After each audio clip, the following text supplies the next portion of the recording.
Assalamualaikum warahmatullahi wabarakatuh. Saya Muhammad Abrar dengan NIM 23016090. Pada kesempatan kali ini saya akan mempresentasikan materi mengenai keterampilan berbicara dalam bentuk wawancara. Sebagai bentuk pemenuhan tugas, mata kuliah keterampilan berbicara dengan dosen pengampu Ibu Dr. Anda Ermawati Arif MPD. Adapun topik yang akan kita bahas adalah pertama, pengertian wawancara, jenis wawancara, jenis pertanyaan dalam wawancara, lembaran bimbingan wawancara, dan yang terakhir praktik wawancara.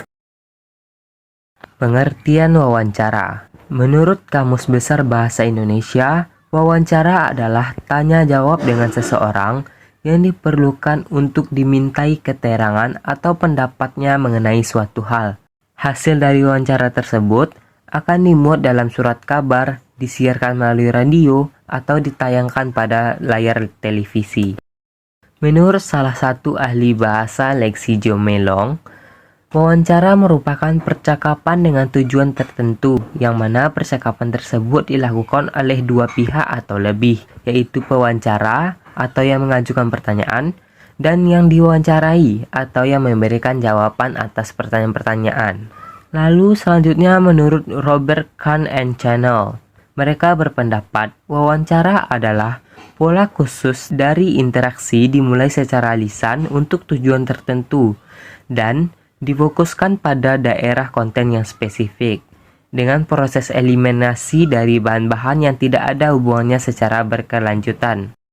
Dan selanjutnya, pengertian wawancara menurut buku pengajaran keterampilan berbicara Arif, Ermawati, dan Tarigan, Jako, dan kawan-kawan tahun 1991. Wawancara merupakan suatu alat yang digunakan oleh seseorang untuk mendapatkan informasi tentang sesuatu hal dari seseorang yang dilakukan dengan cara mengadakan tanya jawab secara lisan. Lalu, apa sajakah jenis wawancara? Secara umum, jenis wawancara terbagi atas 3. Yang pertama, wawancara terstruktur. Jenis wawancara ini melibatkan pertanyaan-pertanyaan yang telah disiapkan sebelumnya. Pewawancara telah menyiapkan daftar pertanyaan yang akan diajukan kepada responden. Hal ini memastikan bahwa topik-topik tertentu akan tercakup dalam wawancara tersebut.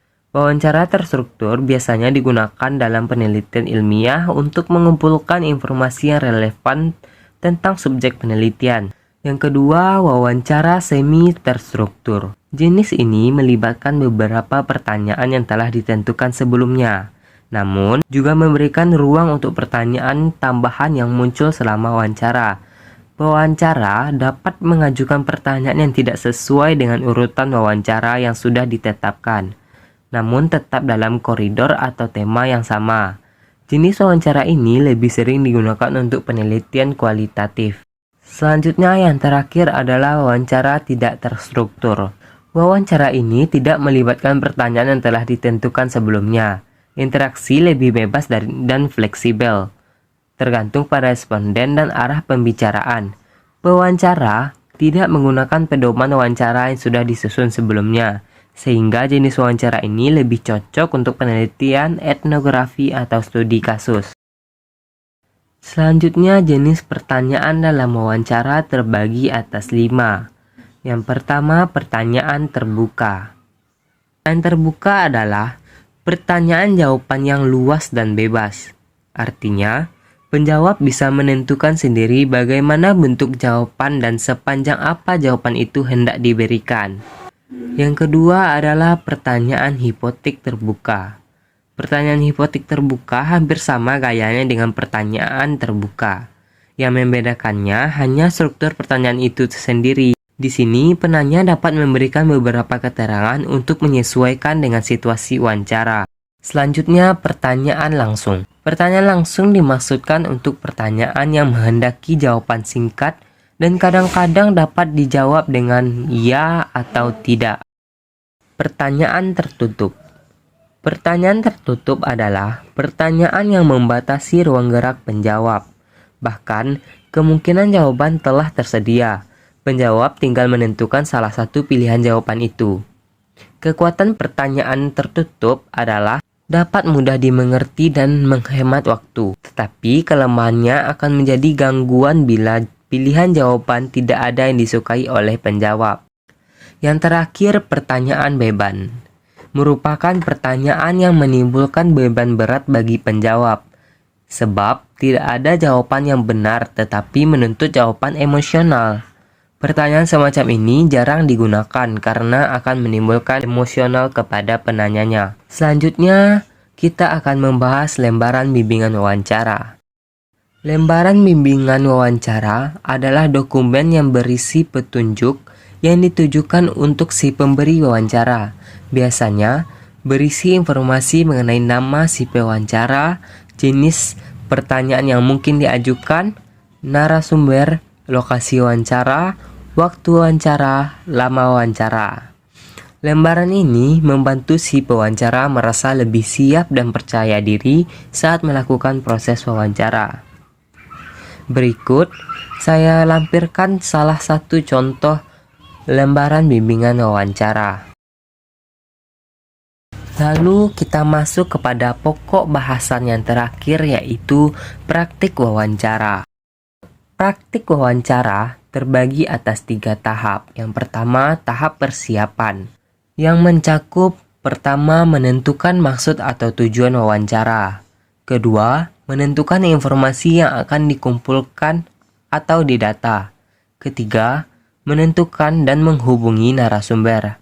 Keempat, menyusun daftar pertanyaan. Setelah melakukan tahap persiapan, kita akan masuk ke tahap pelaksanaan. Bisa dilakukan pertama dengan mengucapkan salam, lalu memperkenalkan diri, lalu mengutarakan maksud dan tujuan wawancara. Selanjutnya, menyampaikan pertanyaan dengan teratur, mencatat dan merekam pokok-pokok wawancara, dan mengakhiri dengan salam dan meminta kesediaan narasumber untuk dapat dihubungi kembali jika ada perlu atau dikonfirmasi. Dan tahap yang terakhir adalah tahap penyusunan laporan. Pada tahap ini, laporan wawancara terdiri dari bagian seperti tema atau topik wawancara, tujuan atau maksud dari wawancara, dan identitas narasumber. Karena materi kita wawancara, berikut saya lampirkan contoh praktik wawancara saya sendiri yang mewawancarai narasumber mengenai konteks pengangguran. Terima kasih. Assalamualaikum warahmatullahi wabarakatuh.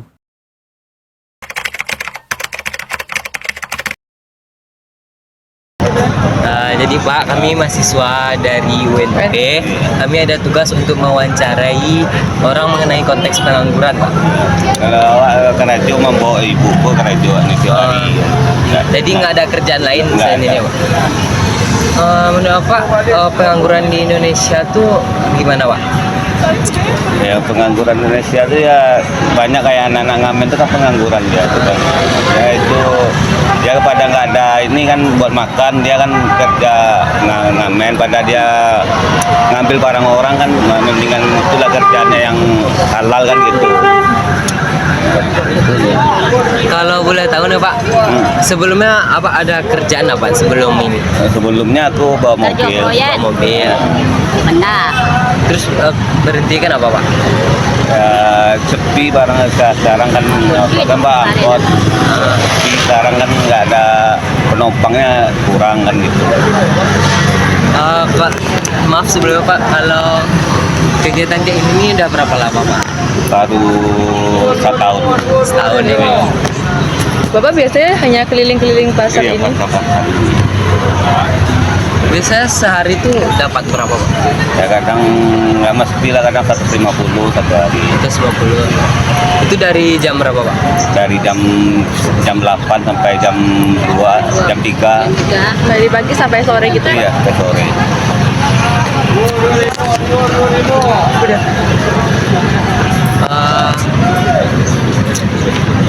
Menurut Bapak nih Pak, apa yang menyebabkan seseorang tuh susah dapat pekerjaan di zaman sekarang Pak? Ya kadang kan dia sekolahnya kan nggak nggak pas sekolahnya, tamat SMP SD kan dia nggak sekolah, nggak ada biaya dari orang tua kan, dia kerjanya ya kadang ngamen apalah kayak itu kan, kayak gitulah. Jadi karena Butuh biaya, iya biaya juga kadang kan, karena putus sekolah kan dari SMP SD kan biaya orang tuanya nggak ada lah, gitu. Akhirnya dia kan ke pasar lah, inilah kalau boleh tahu Bapak punya anak Pak? punya. Masih sekolah? Ya sekarang enggak, dia di rumah aja dia. Oh, di rumah aja. Tatame, SMP. SMP kelas 3 SMP nggak mau sekolah lagi kan. Oh, berarti putus sekolah Pak? Iya, nggak mau sekolah dia lagi. Kalau boleh tahu Pak, tujuan apa kayak gini nih, selain untuk kebutuhan hidup atau apa Pak? Dia nafkahi anak istri lah, Anak Bapak ada berapa Pak? berdua. Sepasang. Ya Pak, mungkin itu aja Pak, terima kasih. Iya. Terima kasih Bapak, terima kasih banyak, mohon maaf. Iya.